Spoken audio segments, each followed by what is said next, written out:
Good morning class 10। बच्चों, हमने अपने लास्ट लेक्चर में एक्सरसाइज 12.2 क्वेश्चन नंबर 10 तक कवर अप कर लिए थे। अब हम उसके आगे कंटिन्यू करते हैं अपना question number 11। Question number 11 continue करते हैं हम आज की क्लास में। चलिए, NCERT exercise NCERT 12.2 question number 11। In question number 11 you have to given what.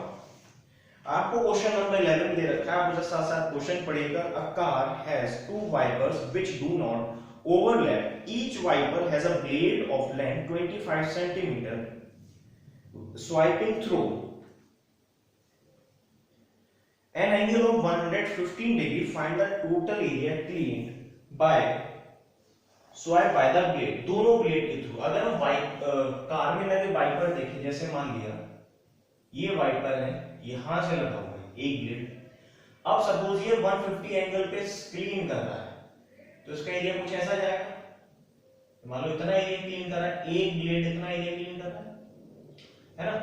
तो ऐसे ही दूसरा ब्लेड भी इतना ही एरिया क्लीन करेगा, दूसरा ब्लेड भी इतना ही एरिया क्लीन करेगा, बिल्कुल ऐसा सेम, क्योंकि दोनों की रेडियस और एंगल इक्वल है 115 सेंटीमीटर। और आपको जो रेडियस दे रखी है ब्लेड की वो गिवन है 25 centimetre. And we have to find the total area swipe by both the blades. तो हम देखते हैं, अगर हमें पूछा जाएगा तो सबसे पहले हम लिख लेंगे radius of the blade. Radius of the blade, तो रेडियस ऑफ द ब्लेड क्या है? 25 सेंटीमीटर। ये हमें इसमें गिवन है 25 सेंटीमीटर। और एंगल तो हो जाएगा ये थीटा 150। तो ये सेक्टर बना रहे हैं, सेगमेंट बना रहे हैं, इसमें बनना है सेक्टर, तो हम इसमें एरिया ऑफ सेक्टर निकालेंगे। तो या फाइंड करो direct area swiped by both blade. दोनों ब्लेड से कितना एरिया स्वाइप किया गया, तो आएगा area swiped by one blade. अब दोनों चूंकि इक्वल है, रेडियस भी इक्वल है, एंगल भी इक्वल है, तो दोनों के द्वारा दिया गया एरिया भी इक्वल होगा। तो हम इसमें 2 से मल्टीप्लाई कर सकते हैं, बिल्कुल कर रहे हैं, क्योंकि जितना एरिया ये फर्स्ट ब्लेड स्वाइप करेगा उतना ही एरिया सेकंड ब्लेड स्वाइप करेगा। तो दोनों का एरिया इक्वल है, हमें टोटल एरिया फाइंड करना है। टोटल में दोनों ब्लेड काम कर रहे हैं, तो हमने 2 से एरिया वन ब्लेड फाइंड करके 2 से मल्टीप्लाई कर दी। तो area swipe by one blade, इसमें एरिया का फॉर्मूला लगेगा सेक्टर, क्योंकि यहाँ पे ये बना रहे हैं सेक्टर। तो सेक्टर का formula theta upon 360 into pi are square into 2 is equal to theta हमें गिवन है 150 upon 360 22 upon 7 into are square. Are है हमारा 25 इंटू 2। इसको हम सॉल्व करेंगे।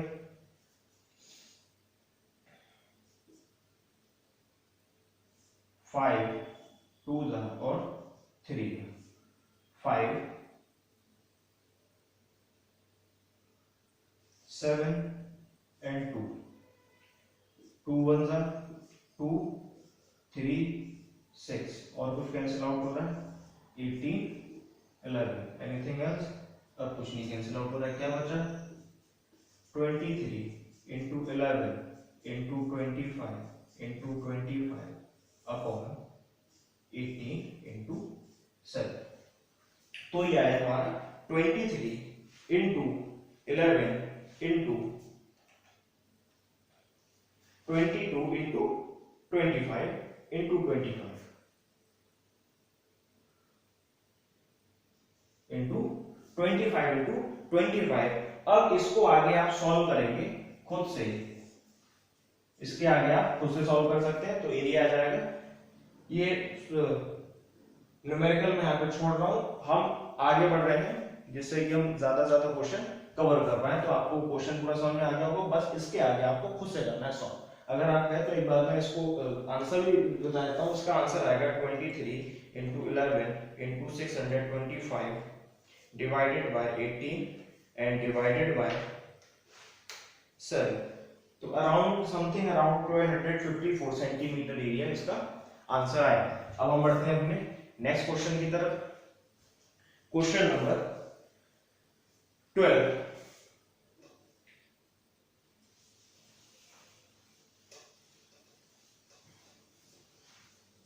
In question number 12, it is given that one ship, दो ship है,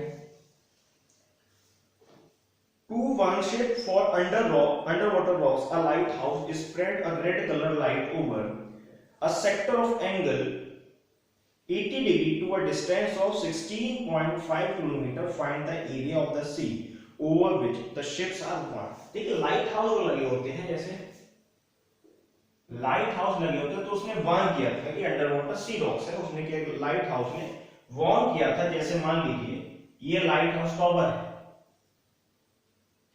ये टॉवर है, इस पर लाइट हाउस लाइट है लगी हुई, तो ये क्या करते हैं शिप जैसे कुछ भी अंदर है तो वो उसको अंडर वाटर रॉक्स थी उसमें, तो उसने शिप को वार्न किया, मींस चेतावनी दी।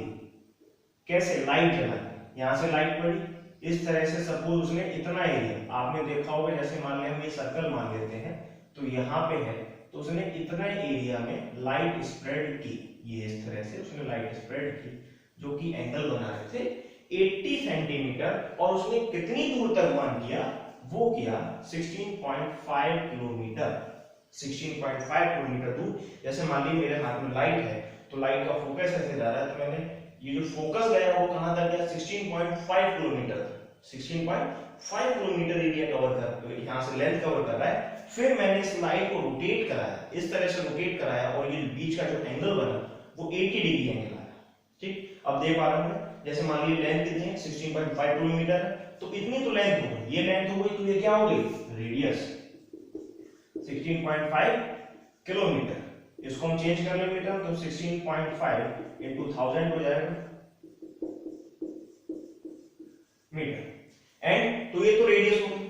अब ऐसे ही बिल्कुल 16.5 किलोमीटर से मैंने 80 डिग्री एंगल घुमाया, तो आपसे पूछा गया कितना एरिया स्वाइप हुआ, ये कितना एरिया स्वाइप हुआ, तो हमारा थीटा आ गया 80 degree, and we have to find the area of swept, area over which the ships are gone. तो area over which ships are gone, तो ये आएगा हमारा सेक्टर बन रहा है, तो theta upon 360 into pi are square, theta कितना है 80, 360 into pi 22.7 into are square, are है हमारा 165, या इसको 16.5 भी ले लेते हैं, 16.5 का होल स्क्वायर, कैंसिल आउट, 4 से डिवाइड कर लेते हैं, 4 2 जा 4 9, यह है हमारा 2 into 22 into 16.5 into 16.5 upon 9 into 7। तो इसको आप फर्दर आगे सॉल्व करेंगे तो आपका आंसर, इसको आप खुद से सॉल्व करेंगे तो आपका आंसर लगभग आएगा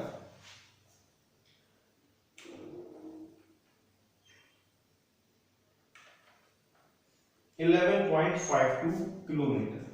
ये मैंने इधर कैलकुलेट किया है तो 11.52 किलोमीटर कैलकुलेट इसलिए किया क्योंकि हमें जल्दी क्वेश्चन भी कवर करने हैं, इसमें टाइम हमें अपना किल नहीं करना। तो 11.52 किलोमीटर स्क्वायर एरिया उसने कवर किया, उतने एरिया में उसने वार्न किया कि यहाँ पे अंडर रॉक्स है तो आपको आगे नहीं जाना है। अब हम एक छोटा सा क्वेश्चन और कवर करते हैं, इसमें दे रखा है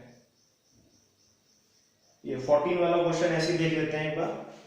14 वाले क्वेश्चन में आपको गिवन है in question number 14 tick the correct answer in the following area of sector of angle P in degrees of a circle with radius R is। तो बहुत आराम से बता दोगे। क्वेश्चन नंबर 14 में जब हम आएंगे तो क्वेश्चन नंबर 14 में गिवन है take the correct answer in the following area of sector of the angle P इसमें थीटा जो है वो p दे रखा है और for circle with radius r, जो रेडियस है वो r दे रखी है, तो एरिया ऑफ सेक्टर क्या होगा, लगा दो बहुत जल्दी से। तो एरिया ऑफ सेक्टर आप फाइंड करो, area of sector is equals to theta upon 360 into pi are square is equals to theta है हमारा p 360 into pi are square. तो देखते हैं हम इसमें से कौन सा ऑप्शन हमारा सही है। तो इसमें से हमारा ऑप्शन सही है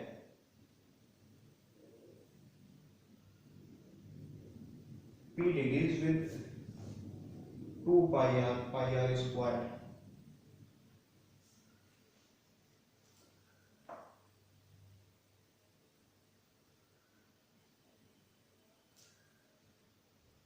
इसमें तो हमारा एंगल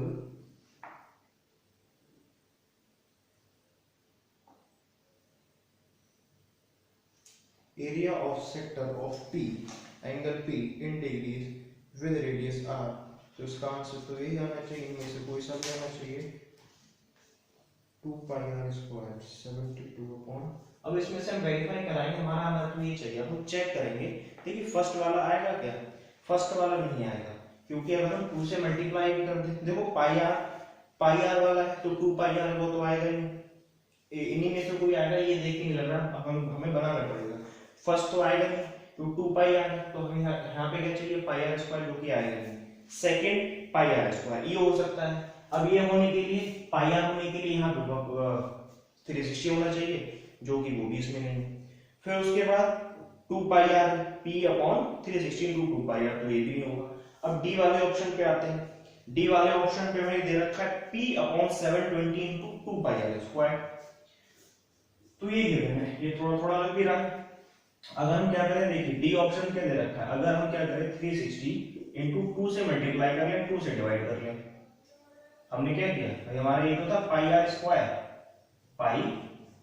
हमने क्या किया 2 से मल्टीप्लाई किया, 2 से डिवाइड कर लिया। जब 2 से मल्टीप्लाई डिवाइड कर लिया तो हो जाएगा p अपॉन, इसके से 2 से मल्टीप्लाई होगी 720 इंटू 2 पाई आर स्क्वायर। तो ये वैल्यू और ये वाली वैल्यू सेम है, तो हमारा ऑप्शन हो जाएगा इसका डी। इसका ऑप्शन हो गया डी। तो ये तो थे आज के क्वेश्चन, बाकी नेक्स्ट हम कंप्लीट करेंगे अपने नेक्स्ट लेक्चर में, और आप अपने साथ साथ ये नोट करते जाएं। जहां पे आपको न्यूमेरिकल ये बिल्कुल छोड़ दिया जाता है वो आप खुद से करें, ताकि हम ज्यादा क्वेश्चन कर पाए। ठीक, मिलते हैं नेक्स्ट क्लास में। Thank you.